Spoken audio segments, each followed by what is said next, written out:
Hello and welcome to the editorial analysis of The Hindu. Today we shall be discussing the newspaper of the 23rd of February. So coming to the first article, without land or recourse. Now the context here is that recently the Supreme Court in one of its order issued on the 13th of February called for the eviction of lakhs of people whose claims as forest dwellers is what has been rejected under the Forest Rights Act of 2006. Now coming to first some background. Now some basics about the Forest Right Act is what I shall be discussing here, but largely this entire act I shall be discussing in the video on prelims, so please watch that video for more details on FRA. Now in some aspect that you need to know for this article is that the Forest Right Act is an act that acknowledges the rights of the forest dwellers.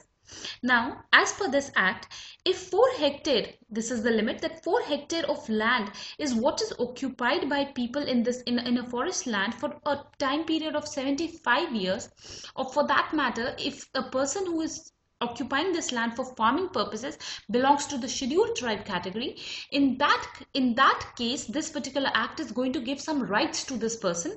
The rights will be the rights of title right, the rights of ownership of that land, as well as the use of certain forests produced from that land is what is going to come under the FRA.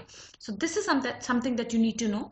Another thing that you need to know here is that this article is largely, or this decision by the Supreme Court for that matter, is largely on a case of which was fought between Wildlife First. Now Wildlife First is an NGO versus the Ministry of Forests and Environment. So this is what you need to know in the background aspect. Some issues are what are important. The first issue is that this is a decision which has been taken against a vulnerable community. The scheduled tribes for long have been a neglected community.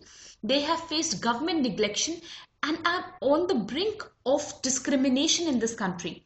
So a decision by the Supreme Court against this already vulnerable community is something that is a cause of concern, and that is what has been highlighted in this editorial. The second issue which has been highlighted is with regards to the functioning of the Forest Right Act itself. Now the editorial says that definitely the intent of this particular act was to restore the rights of the forest dwellers, of these people who have been living in these forest areas for a long time, and they have always faced injustice because of forest laws. So to give justice to these people is what this act came into existence for. But this act has failed to fulfill the required purpose. Rather, it has been misused. Now you should know that some data is what has been given in this particular editorial. Here the author says that under the Forest Rights Act, approximately 44 lakh applications for claims on forest land is what had come to the government, and out of these 44 lakh claims, only 20.5 lakh is what have been executed. So which means that nearly more than 50% of these claims is what got rejected. So this is one cause of concern which has been highlighted in the editorial, that why is it that this act has failed to acknowledge more than 50% claims itself, and this is something that is an important analysis of this particular editorial. The second issue is with regards to the need for eviction. Now here the editorial discusses that even if these people have failed to prove their claim under the FRA, if they have failed to fulfill the conditions under FRA, this does not mean that these people have warranted an eviction. Simply not being able to fulfill the requirements of FRA is what has resulted in these people being termed as encroachers, and an order of eviction is what has been issued against them. And this is what is amounting to injustice, and this is what has been highlighted in this editorial. Another thing that is very, very important is the Zaza community. Now I don't know how to pronounce it. The term is XAXA. Now, this Zaza community is what came into existence in the year 2014. Now, this was a high-level committee on socio-economic, health and educational status of the tribal communities. And according to this community, of the entire forest land that exists in India, 60% is what is occupied by tribal areas. Now, and these are the areas which are protected, you should know, under Article 19(5) of the Constitution. Also, Schedule 5 and Schedule 6 of the Constitution gives protection to 60% of the forest area in India. Now, despite these kind of protections, again, what has happened is this kind of a discrimination is what has happened against the tribal population in India, and that is one thing that has been highlighted.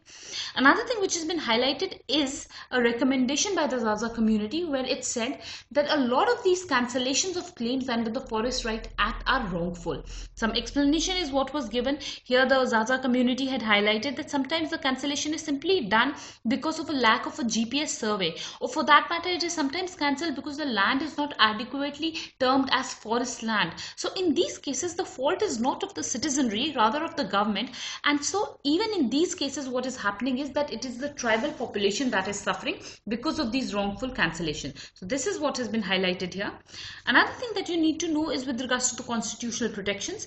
As I mentioned, it is Article 19(5) of the Constitution, which is a fundamental right. Also, Schedule 5 and Schedule 6 of the Constitution gives protections to the tribal population. Another thing you should know is that the Constitution in India is a written constitution, and these guarantees are something that are written. Also, it is the sovereign in our country is the citizen itself. So how is it that this entire system of constitution is what has been dismantled? These protections have been dismantled in this particular judgment is what is being asked by the author here. Another thing that you need to know is the result of this particular decision. Now here, an eviction of 10 lakh people is what is warranted under this particular act. So this is the extent of this particular decision, and as a result of which a review of this decision is what is indeed warranted. Another thing that has been highlighted is that this is a stark case of judicial overreach. Now here the Supreme Court, which should act as a guardian of the fundamental rights of the country, is not acting in that line, and rather it has not acted as a protector of the fundamental rights of the scheduled tribes, is what the editorial is discussing. And eviction of these people was something that should have been ordered by the legislative rather than the judiciary. So indeed this is a case of judicial overreach. Now this topic is something that is very important from two perspectives. One, it is a social issue against the scheduled tribes. Second, the political aspect of this issue is something that is very important. Forest Right Act, and for that matter the protections that the scheduled tribes are getting in India, is something that is very important for general studies paper 2. So that is what is going to be the relevance of this particular editorial. Coming to the next article, mixed optics. Now the context here is with regards to the recent visit of the Crown Prince of Saudi Arabia, Mohammed bin Salman, to New Delhi. Now what is important here is that this article is largely a summary of all the things that happened. We have discussed several articles vis-a-vis India-Saudi Arabia relations, but this is a summary, so that is going to be the importance. Coming to the issues, the first issue is the diplomatic successes. The visit of the prince has been a successful one because this has resulted in upgrading the defense partnership between India and Saudi Arabia, and also for the creating of a strategic partnership council to coordinate on the security issues between India and Saudi Arabia. Also regular talks is what is going to happen between the national security advisors of both these countries. So definitely it is a diplomatic success. Another thing that you should know is that investments is what is going to happen in India. It is an economic success also. Investments to the tune of nearly $100 billion is what has been committed in infrastructure projects and in oil refinery projects. So that is something that you need to know about this particular visit. Another thing that is important is with regards to the India-Pakistan relations. Now here, Saudi Arabia called on the states to renounce use of terrorism as an instrument of state policy, and this India is viewing as a snub to Pakistan.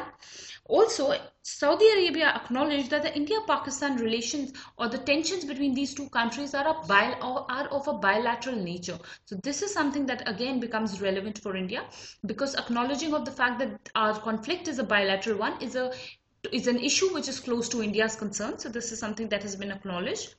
Some other developments what have happened are that Saudi Arabia has increased the Hajj quota for Indians. Also, it has agreed to release 850 Indians from Saudi jail. So these are some important developments which have happened. However, a cause of concern is that before visiting India, the Crown Prince visited Islamabad. Not only did he visit Islamabad, this visit was right after Pulwama attack. And another cause of concern is that he appreciated Pakistan's efforts in controlling terrorism. So this is somehow referring to the fact that Saudi Arabia's relations with Pakistan continue to be high, and Saudi Arabia is not preferring India over Pakistan. So the Indian ideology or Indian policy of isolating Pakistan on the international fora is something that is going to get impacted here. So that is one important analysis. Another issue is that India is now preferring a dehyphenated relation with Saudi Arabia. Saudi Arabia has always been close to Pakistan, and this is something that has always caused India to stay away from Saudi Arabia.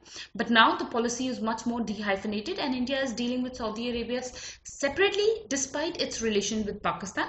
And another case is that also Saudi Arabia and Israel are stark enemies in not Israel, Iran are stark enemies in West Asia, and India is ignoring this calculus also in West Asia, and rather it is dehyphenated its relation with Saudi Arabia as well as with Iran. So that is an important analysis given here. Another thing that you need to know is the history of India-Saudi Arabia relation. Now, many times it has been written that these relations started from 2016 with the visit of Prime Minister Modi, but that is not the case. You should know about the 2010 Riyadh Declaration. This was under the leadership of Prime Minister Manmohan Singh. So this is one historical aspect vis-a-vis India-Saudi Arabia relation. The relation is important primarily for India-West Asia relation. So that is going to be the relevance. Coming to the next article, missed target. Now the context here is that India has denied visa to Pakistani shooters for the men's 25-meter rapid fire pistol event, and this has hit India's chances to holding the Olympics, with the International Olympic Committee suspending all talks with India. Now in this regard, you should know that it is the World Cup of shooting that is taking place in New Delhi, and 2 shooters from Pakistan were supposed to come and attend this particular event, but India has denied visa to them, and this has agitated or enraged the International Olympic Committee, which has suspended all talks with India. Now the issues which are important are first and foremost with regards to the Olympic Charter. Now you should know that as per the Olympic Charter, the principle is that of non-discrimination and political non-interference in matters of sports. This is something that India should have honored, but India has clearly dishonored the Olympic Charter. So that is the first analysis. Another thing that is important is the collateral damage that has happened to India. What the International Olympic Committee has done is that this event, that is a men's 25-meter rapid fire pistol event, in itself has been cancelled. And 3 shooters from India were participating in this particular event. One of them was the 16-year-old Anish Bhanwala, and he had won the gold in the 2018 Commonwealth Games. So it is a damage to the Indian sportsmen itself. Rather than damaging the Pakistani shooters, India has damaged its own shooters. So that is the collateral damage that has happened. Another thing that is important is the long-term consequences of this. Now, if the International Olympic Committee has suspended all talks with India, this is having some long-term repercussions for India. First and foremost is that the Indian National Olympic Committee was a potential bid for 2026 Youth Olympics, 2030 Asian Games, and the 2032, this is the most important, Summer Olympics. So it is now a threat to India that India might not get an opportunity to host these major events, which is a major flaw for India, which is a major setback for India, and also for the India's sports activities. So that is something that has been highlighted here. Another thing that has been highlighted are some past examples. Now in the year 2016, a similar case was what had happened in Kuwait.